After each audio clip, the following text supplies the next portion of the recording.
For the 11th year in a row, Monarch Housing is conducting its annual point-in-time count to get a snapshot of how many kids and adults are facing homelessness on a single night in all 21 of New Jersey's counties. The information is critical in helping community groups determine how to allocate money and services.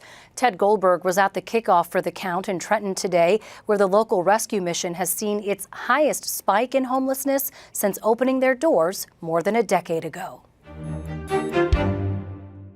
The Trenton Rescue Mission is busier than ever. Hello, How you doing, Mr. Peter? COO John Hart says they had more than 59,000 bed stays last year, a 40% jump from 2023. What we're seeing is just a natural progression with regard to our economy, the issues that we're seeing in other neighborhoods in which communities are pushing out the homeless, and eventually they'll travel and they'll move to where they can get care and oversight. Hart says the rescue mission doesn't ask many questions.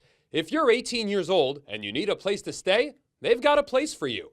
Chairs, tables, even books and a TV in their comfort center. Here at the Rescue Mission, we start with the concept of dignity, and it is not dignified to pack people in, either overnight or during the day. And so we have, and through the use of this comfort center, and we'll continue to look for ways to make sure that we meet the needs of our clients, that we feed them.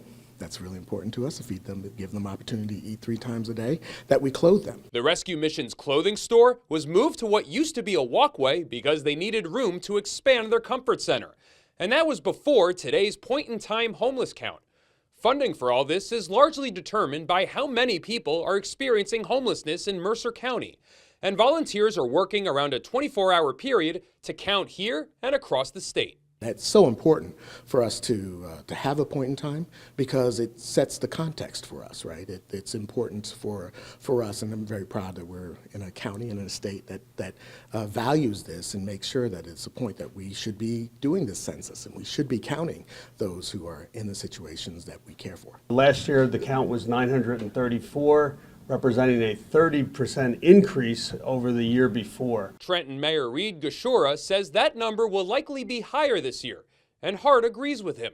We all talk, and we coordinate and we collaborate and we communicate with each other. So we share data, and we know what each of these agencies, each of the folks who are designed to combat the issue of homelessness in New Jersey and Mercer County. I'm so excited to come here and get involved in this. Volunteer Victor Ventura is happy to be among the volunteers. It's great to have someone who really needs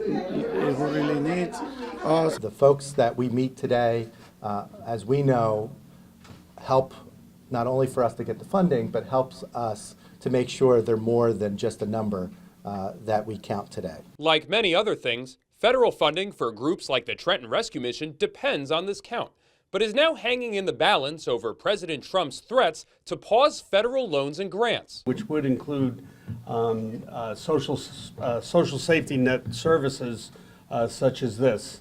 Luckily, the federal court stopped that.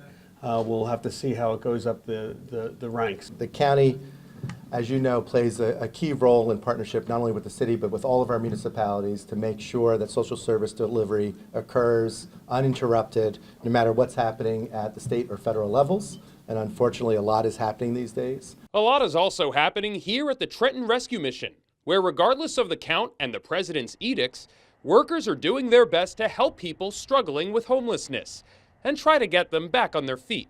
In Trenton, I'm Ted Goldberg, NJ Spotlight News.